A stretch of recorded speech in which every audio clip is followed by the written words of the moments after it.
Welcome to Extension Connection on Super Talk 1270.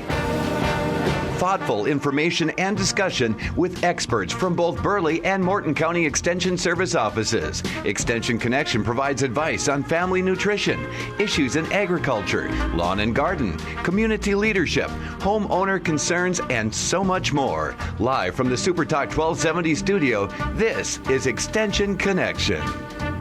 Welcome to the Extension Connection. Good morning.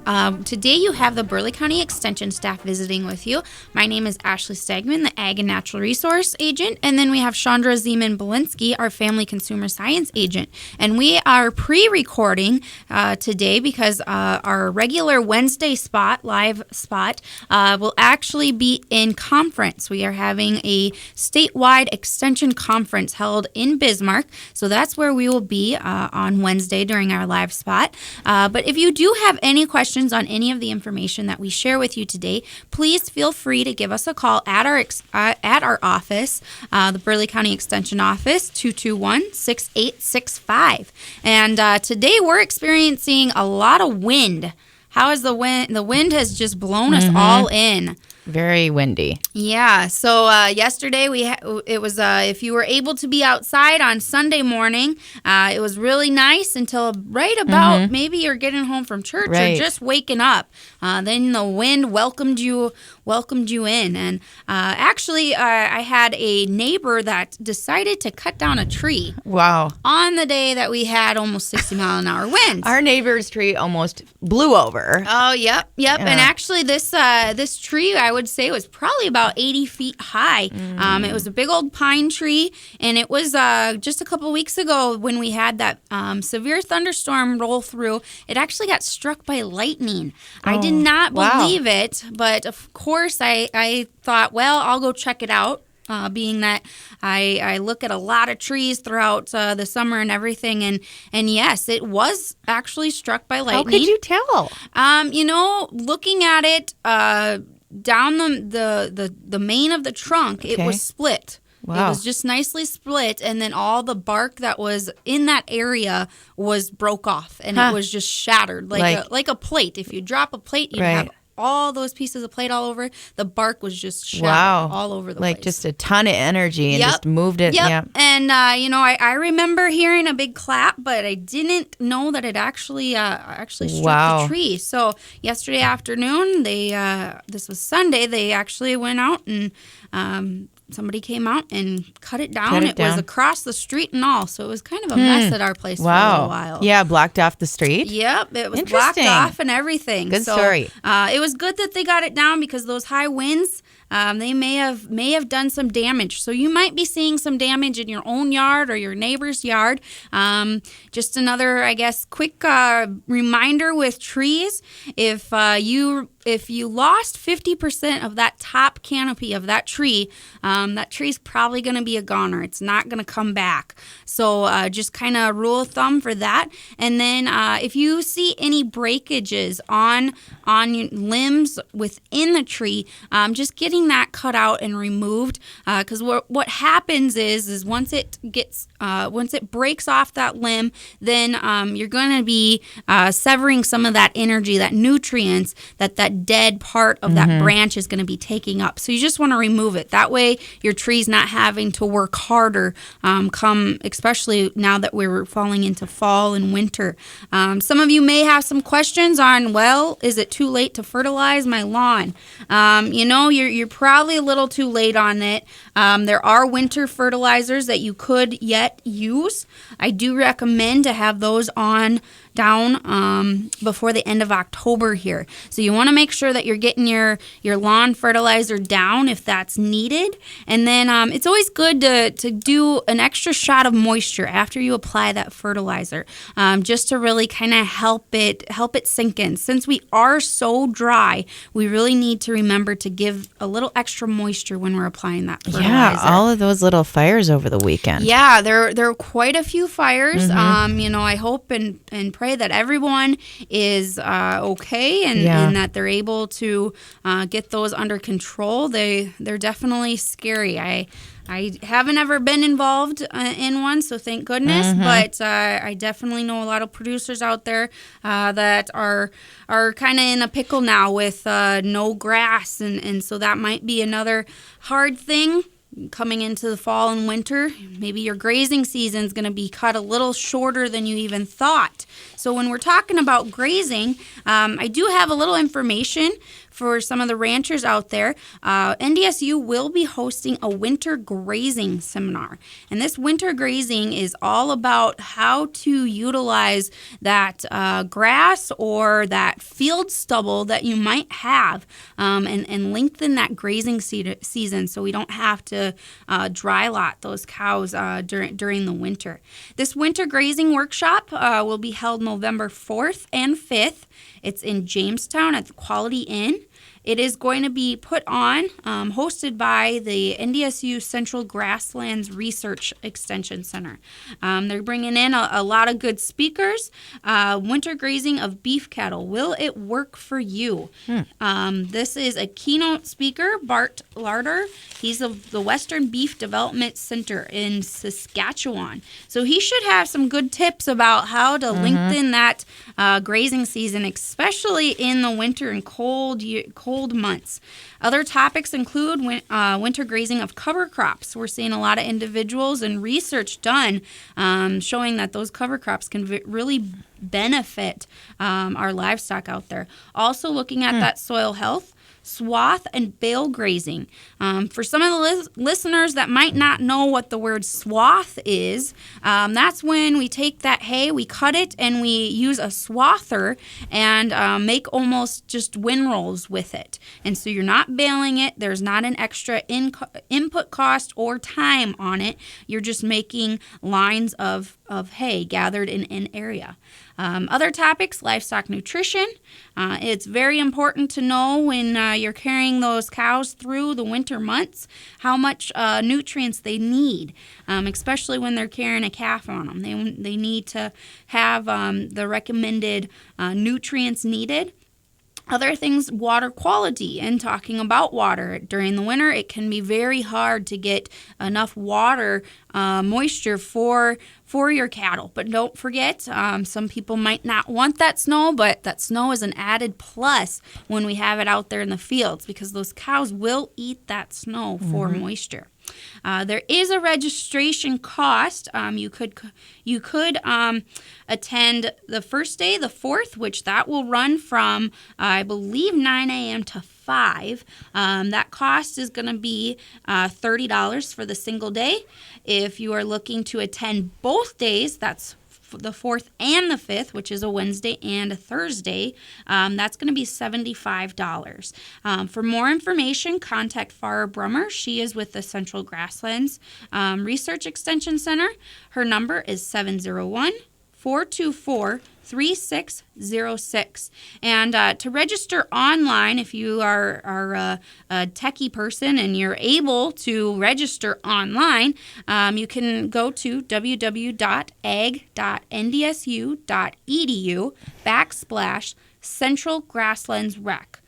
So this is a great workshop that's going to give you some information on how to extend that grazing season for your livestock. Now, right now, we might be pulling those cows in and doing some preg checks on them. And when we come back from the break, we'll be talking a little bit about what do you do with those cows that come up empty? What's the plan for them? With the prices right now, we'll discuss what your best options are. We'll be back in a minute after we hear from our sponsors.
Welcome back to the Extension Connection. Today you have the Burleigh County Extension staff visiting with you. We have pre-recorded this spot, so if you have any questions about any of the information that we're talking about today, please feel free to give us a call at our Extension office, 221-6865.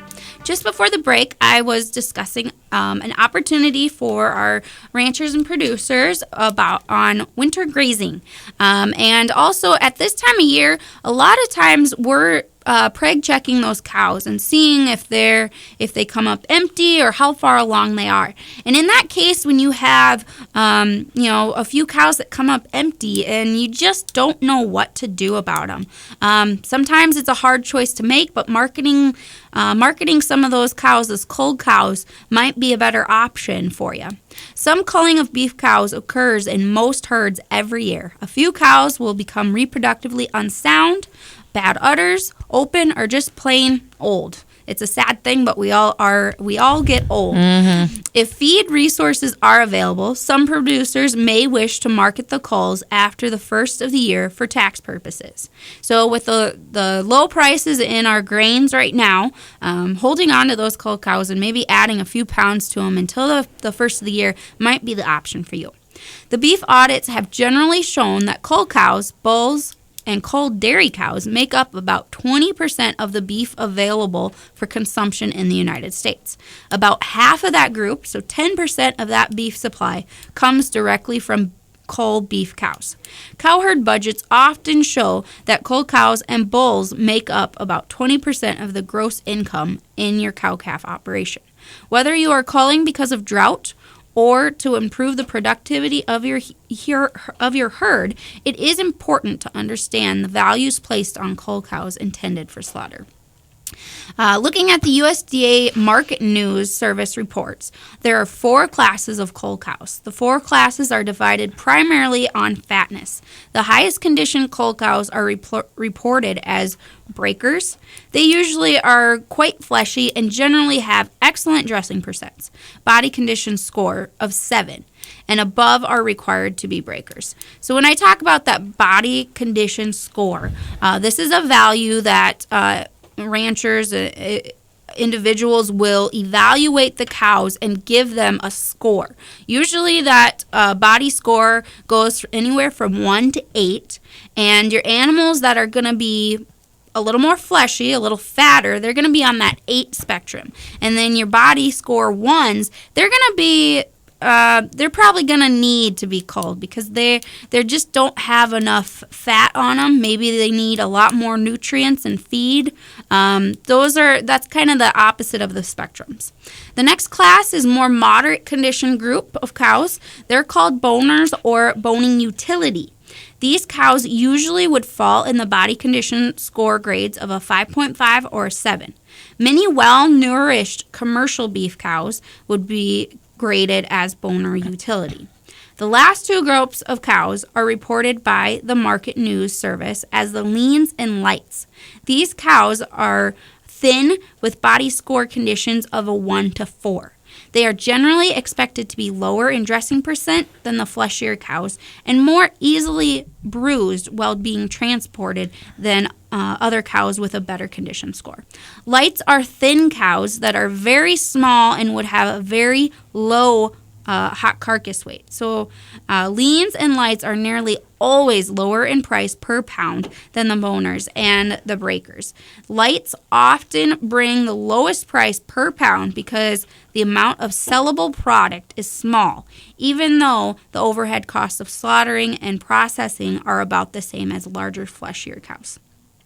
Producers that sell cull cows should pay close attention to the market news reports about the price differential of the cows in these classes. Cull cows that can be fed enough to gain body condition to improve from the lean class to the boner class can gain weight and gain in value per pound at the same time. Seldom, if ever, does this situation exist elsewhere in the beef business. Therefore, market your cull cows while still in good enough condition to the fall in the boner grade. If cows are being culled very thin, consider short-term dry lot feeding or putting them on wheat pasture to take them up in weight and up in grade. This usually can be done in about 50 to 70 days with excellent feed efficiency. Rarely does it pay to feed enough to move the cow to the breaker class. There is very little, if any, price advantage of breakers over boners, and cows lose feed efficiency if fed that degree of fatness. And so when we're thinking about those open cows that we're having to deal with, maybe holding them on for 50 to 60, maybe even 80 days, feeding them, whether it is on stubble from corn stalks or maybe a wheat stubble, or maybe just dry lotting them. Maybe that's an option, and maybe that's an added revenue that you can bring into your operation come the beginning of the year. When you have cattle that get very low body scores, when you're in that body score 1 to a 4, they're very lean, they're very light, and so by putting on a little extra flesh on them, they might actually they'll more than likely breed back for you, but if they come up open once, it's going to be hard to get them back in a breeding rotation for you. So as we're talking kind of about marketing, there's an opportunity for our listeners that are in the Bismarck-Mandan area, and even if you're farther out listening, I would be more than happy to discuss some of this information with you. We will be hosting a marketing group meeting. So the marketing group meeting is a cooperative effort between BSC Farm Management and Burleigh County Extension. So myself and Mark Holcop are putting together this group really to benefit our ranchers and our crop producers. We have a bunch of speakers that are going to be coming in talking about prices, commodities, all that stuff that's quite a hot topic right now. We have scheduled the following dates for marketing group meetings. These meetings are open to the public, so bring a friend along. We'll have coffee and pop and some snacks. Of course, you gotta have something to eat when you're talking about all these markets and stuff like that. So our first meeting, it'll be November 17th, and we will be holding this at the BSC campus.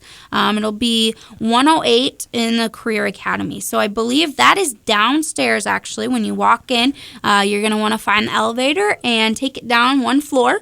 And we will begin at 7, and more than likely we'll run to about 8:30, 9 o'clock. So our first speaker is going to be Clayton Ram. He's with Van Ann and Company. He is a financialist that deals a lot with the crop side. He's based out of Minnesota, and so he will be there to kind of talk about what do we think about for next year? What are our finances now, and what can we afford to do in the following year? Other speakers coming up, December 7th, Dave Spinkler. He is with the Blue Flint Ethanol, talking about different options for your crops out there, and maybe talking about some of that energy interaction with agriculture. So if you have any questions about this marketing group meeting, please feel free to give me a call. My number is 221-6865. And again, we will be at BSC in room 108 in the Career Academy, 7 o'clock, November 16th. And with that, it looks like we are going to be taking a break.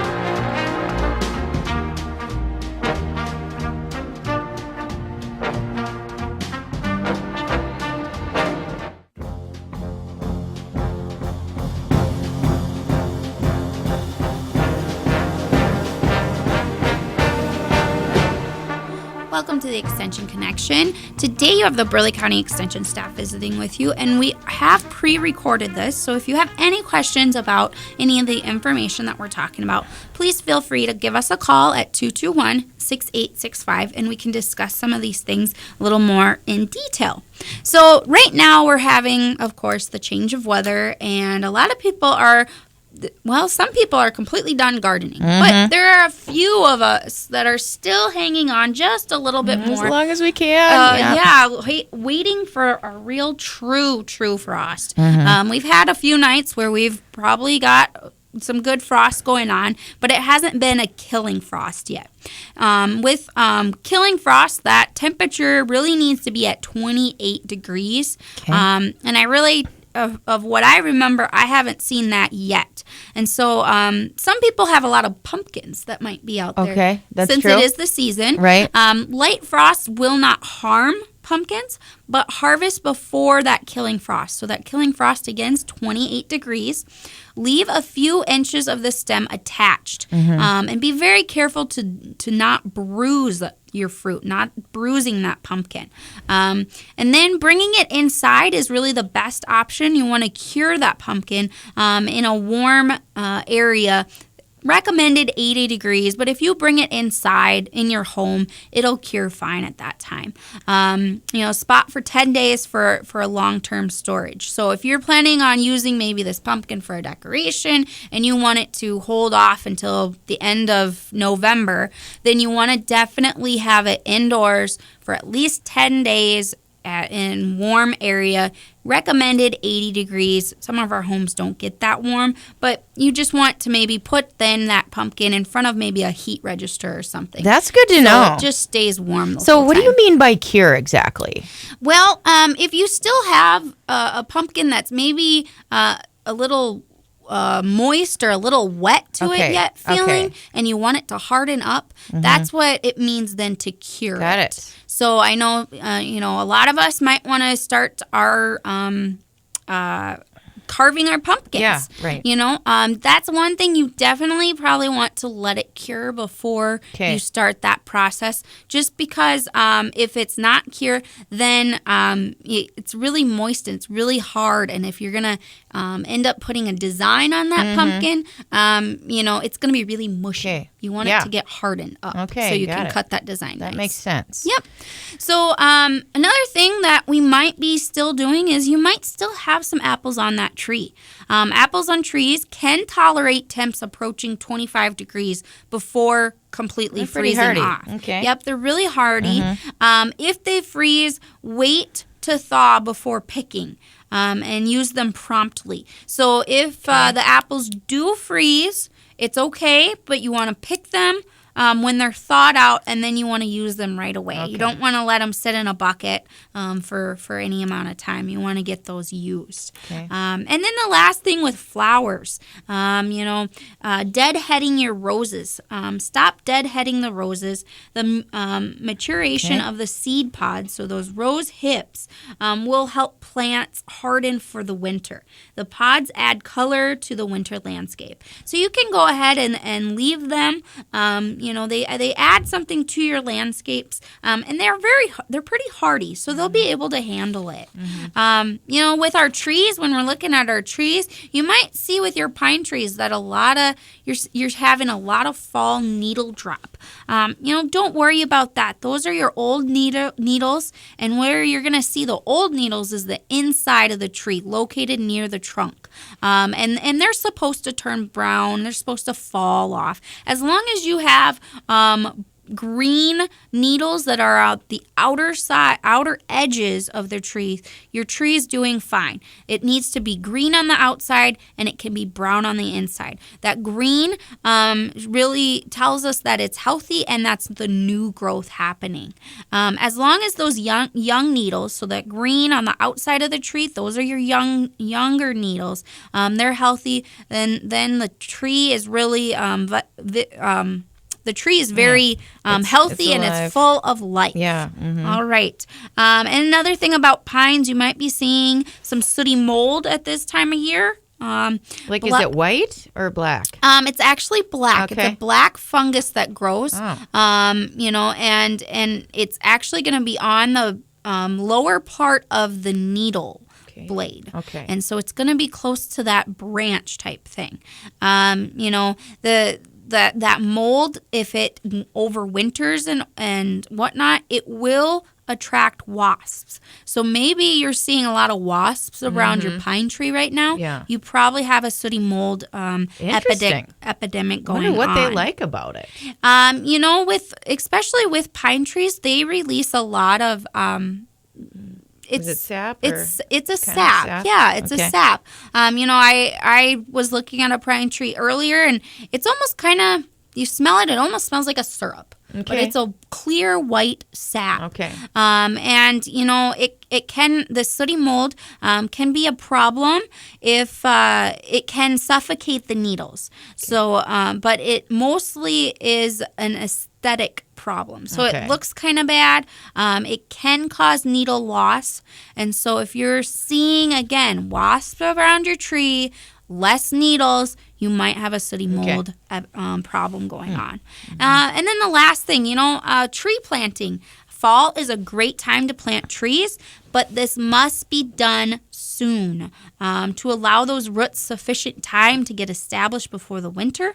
You want to plant evergreens by the end of October here. So actually, being that our weather has kind of changed, I would move that up and with probably the middle of the month. You want them in the ground by the middle of the month. Yep. Yeah. There's a lot of people with new homes in my area. So this is when to landscape or, you know, get your little trees in. And if you're looking, if you want larger trees put in, wait until spring.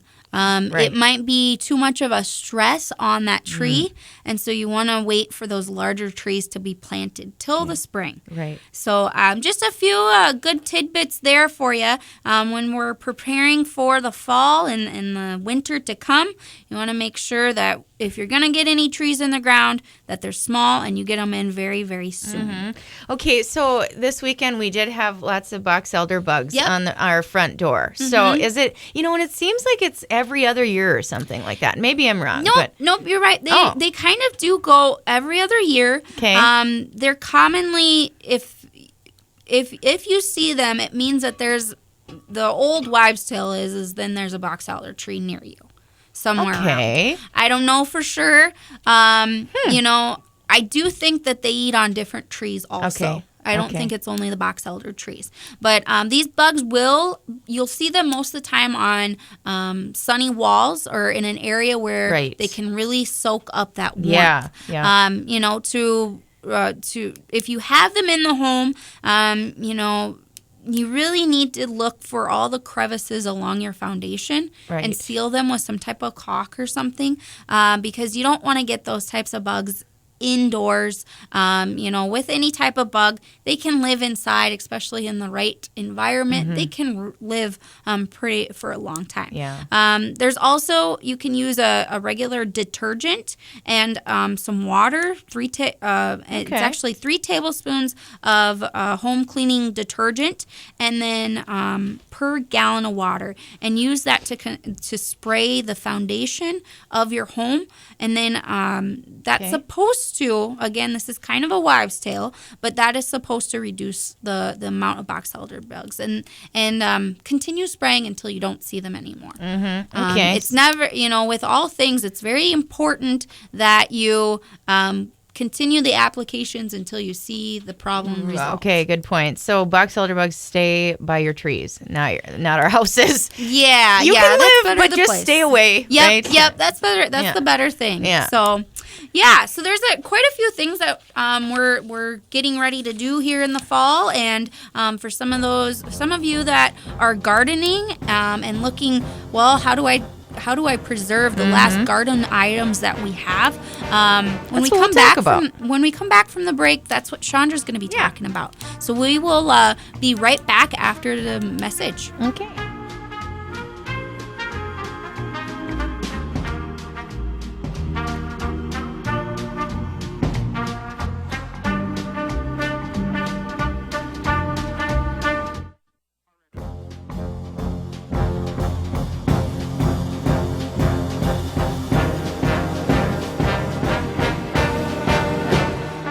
to the Extension Connection. Today you have the Burleigh County Extension staff visiting with you. My name's Ashley Stegman, the Ag and Natural Resource Agent, and then we have Chandra Zeman-Belinsky, our Family Consumer Science Agent. And we have, this is going to be a pre-recorded, so if you have any questions on any of the information that we are talking about, please give us a call. Our number at the Extension office is 221-6865.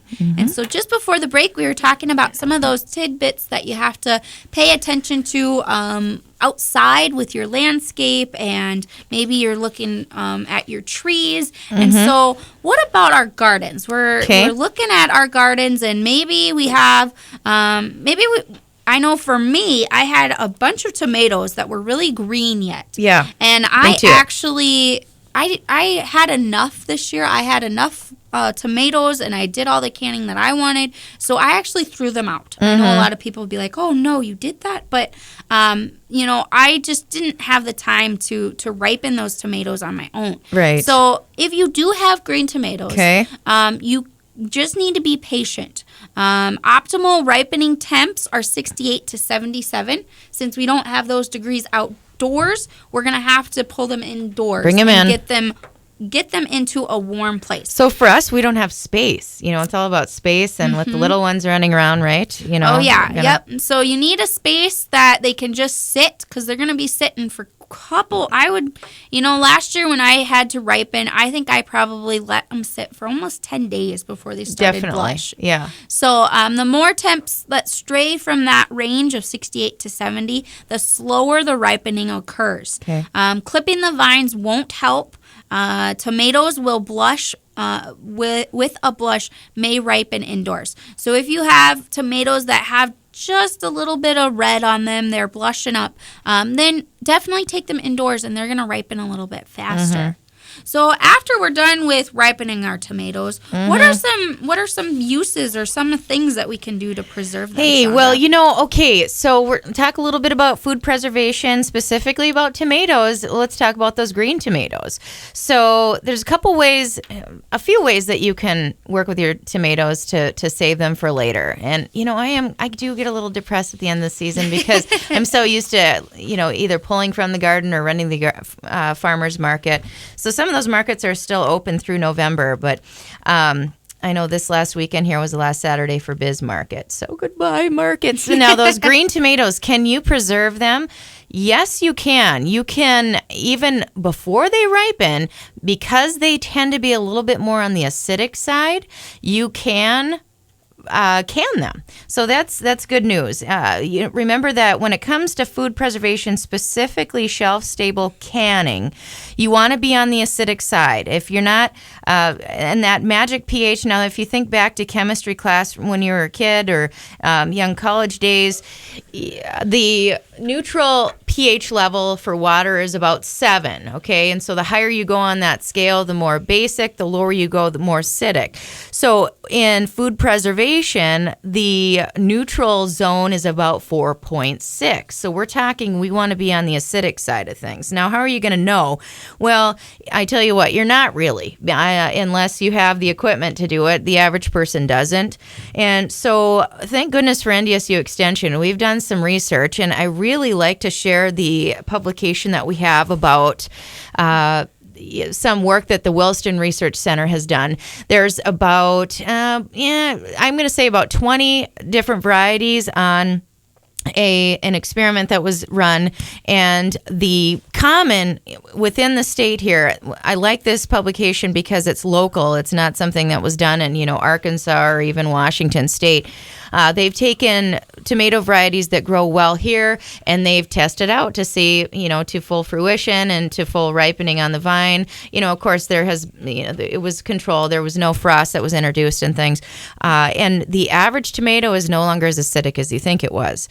Some people say, oh, tomatoes are acidic. They hurt my throat. They hurt my digestive system. Well, guess what? That's why they have been bred to become a little less acidic. And what's happened is it's affected how much acid we have to add back for our food preservation. So I get a lot of calls on canning tomatoes. So that's the important thing. Where to start? Well, let's not assume that our tomatoes are acidic. So what does that mean then?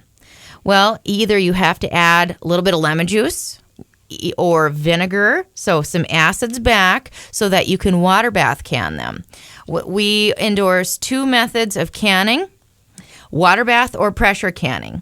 Just adding an acid. Some of your old recipes might only call for vinegar, and you don't even water bath them. You're thinking, okay, it's acidic enough. You have to actually process them at the end, even if you're raw packing. So make sure that you are adding a little bit of an acid, especially to your tomatoes. Anything that isn't naturally acidic. So can you think of something else? Well, okay, so let's brainstorm a little bit. I'm thinking, and I was just talking to Ashley, at the end of the season, what are you harvesting right now? Like beets or carrots? None of these are acidic enough. Acidic might constitute fruits typically. Okay, so your fruits and your peaches and things of that nature, you can water bath can without adding some acid back sometimes, depending on the situation.